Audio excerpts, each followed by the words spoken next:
Hi friends, ఇప్పుడు నేను ఇంతకు ముందుకు వీడియోలో చెప్పాను కదా, ఒక 6వ తరగతిలోని పాఠం ఎవరు రాసిండ్రు, దాని ప్రక్రియ ఏంది, దాని ఇతివృత్తం ఏంది, వీటన్నిటికి సంబంధించింది ఒక వీడియో చేస్తానని చెప్పాను కదా. ఇప్పుడు అది చేస్తున్నాను.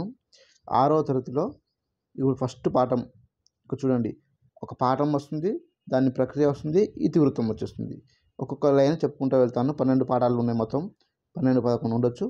అవన్నీ మీకు ఒకటే వీడియోలో వచ్చేస్తాయి, ఈజీగా గుర్తుండిపోతుంది అనమాట. ఒకసారి చూడండి.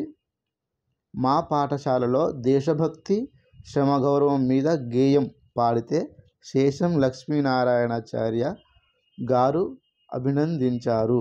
ఇక్కడ చూడండి, మా పాఠశాలలో దేశభక్తి శ్రమ గౌరవం మీద గేయం పాడితేనంట శేషం లక్ష్మీనారాయణాచార్య గారు అభినందించారు. అభినందన పాఠం. రచయిత శేషం లక్ష్మీనారాయణ గారు. ప్రక్రియ గేయం. ఇతివృత్తం ఏంటండి? దేశభక్తి శ్రమ గౌరవం. అయిపోయింది.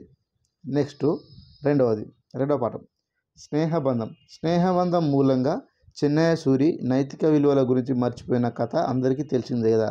మనకు తెలిసిందే కదా, కోడ్లు అనేటివి మనకు అనుకూలంగా మార్చుకుంటామని. ఓకేనా? మీరు మళ్ళీ ఎక్కువ ఆలోచన చేయొద్దు. స్నేహబంధం మూలంగా చిన్నయ్య సూరి నైతిక విలువల గురించి మర్చిపోయిన కథ అందరికీ తెలిసిందే కదా అని అనుకుంటే సరిపోతుంది. అది అక్కడితో వదిలేద్దాం. ఓకేనా? గుర్తుపెట్టుకుంటే సరిపోతుంది. ఇక్కడ చూడండి, పల్లా దుర్గా ఏం చేశారు? వర్షం. ఇక్కడ మూడవది, పల్లా దుర్గయ్య వర్షంలో తడుస్తూ ప్రకృతి చిత్రణ గురించి ఖండాలుగా వివరించారు. ఇక్కడ వర్షం పాఠం. పల్లా దుర్గయ్య రచయిత. తడుస్తూ ప్రకృతి చిత్రణ అంటే ఇతివృత్తం. ప్రకృతి చిత్రణ గురించి ఖండాలుగా, ఖండకావ్యం అన్నమాట, అది గుర్తుపెట్టుకోండి. ఖండాలుగా వివరించారు అని ఉంది. ఓకేనా? ఇదొకటి. నెక్స్ట్ ఇక్కడ చూడండి, లేఖ అంటే లేఖ రచన యాత్ర రచనలో భాగంగా లేఖ రచన యాత్ర రచనలో భాగంగా చరిత్ర సంస్కృతి గురించి లెటర్ రాస్తే తను లవ్ లెటర్ అనుకుని నన్ను లాగిపెట్టి కొట్టింది. అంటే జస్ట్ గుర్తుపెట్టుకోవడానికి మాత్రమే, ఇంకా అంతకుమించి ఎక్కువ ఆలోచన చేయొద్దు మనం. లేఖకి లేఖ లేదా యాత్ర రచన గురించి యాత్ర రచనలో భాగంగా చరిత్ర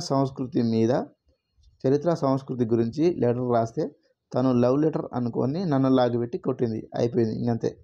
ఇంకా మనకు శతక కవుల గురించి మనకు ఇంతకుముందు కానీ వీడియోలో అన్ని కవుల గురించి కవర్ చేశాం కదా. సో శతక కవులు, దీన్ని ఇతివృత్తం ఏంటంటే శతకాలు ఎందుకు రాస్తారంటే సమాజంలో నైతిక విలువలు పెంపొందించడానికి. ఇక వచ్చినాయి నైతిక విలువలు, శతకాలు. ఇది సరిపోయింది. ఇంకా పోతన బాల్యం. ఇంకా వానమామలై వరదాచార్యుల గురించి ఇంతకుముందు మనం చెప్పుకున్నాం కదా.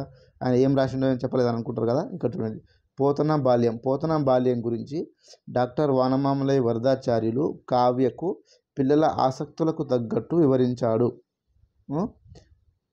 కావ్యకు అంటే కావ్యం. ఓకేనా? ఇక్కడ చూడండి,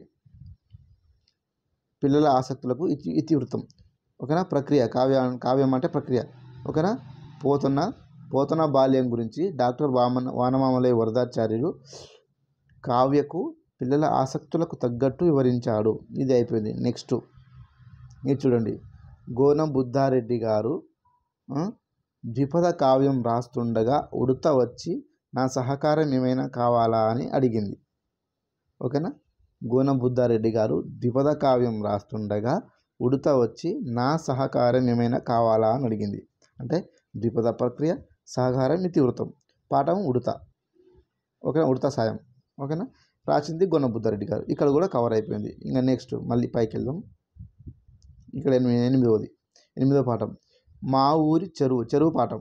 మా ఊరి చెరువు ఎండాకాలంలో తను ఎండిపోయినప్పుడు తను సొంతంగా సంస్కృతి పర్యావరణం గురించి చెప్తుంటే నాకు ఏడుపు వచ్చింది. అంటే ఎండిపోయినప్పుడు చెరువు ఎప్పుడు నిండుగా ఉంటేనే కలకలలాడుతుంటాయి కదా. సో అలాంటప్పుడు ఆ చెరువు ఎండాకాలంలో ఎండిపోయినప్పుడు తన బాధ గురించి కానీ, తన ఇంకా పాత మెమరీల గురించి కానీ సొంత మాటలు అంటే స్వాగతం, తన గురించి తను చెప్పుకోవడం ఉంటాయి కదా. స్వాగతం సొంత మాటల్లో తను సొంతంగా సంస్కృతి పర్యావరణం గురించి చెప్తుంటే నాకు ఏడుపు వచ్చింది అని ఇలా గుర్తుపెట్టుకుందాం. ఓకే, ఇది అయిపోయింది. నెక్స్ట్ ఇది చూడండి, పొట్లపల్లి రామారావు గారు తను కట్టిన పొట్లం చుట్టూ చీమలు బారులు తీరడం చూసి వాటి వ్యక్తిత్వ వికాసం మీద ఏకంగా వచన కవితే రాశాడు. ఇక్కడ వచన కవిత ప్రక్రియ, వ్యక్తిత్వ వికాసం. ఇతివృత్తం. చీమల బారు పాఠం. దాని రాసింది ఎవరంటే పొట్లపల్లి రామారావు గారు. ఈయన రాసిన రచనలు కవితలు అన్నీ మనకు వేరే వీడియోలో ఉన్నాయి కదా, అవి చూసుకోండి. ఇంకా ఇది చూడండి, బాహుబలి సినిమాలో దేవసేన ఎదురు చూసినట్లు జానపద కథలో బాలనాగమ్మ తన కొడుకు బాలవద్ది రాజు కూడా అలా వచ్చి సాహసం చేసి తనను తీసుకెళ్తాడని ఎదురు చూసింది. బాలనాగమ్మ కథ తెలుసు కదా. ఇంకా బాలనాగమ్మ ఇంకా ఇది చూడు, జానపద ప్రక్రియ, ఇది జానపద కథ ప్రక్రియ, సాహసం, ఇతివృత్తం అనమాట. ఓకేనా, ఇది కూడా వచ్చేసింది. ఇక్కడ చూడండి, సుద్దాల హనుమంతు గారు ఒక ప్రసంగంలో మంచి చెప్తుంటే ఎవరు వినట్లేదని మానవీయ విలువలు బాల కార్మికుల గురించి పల్లెటూరి పిల్లగాడ అనే పాటను రాయడం జరిగింది లేదా పాడడం జరిగింది.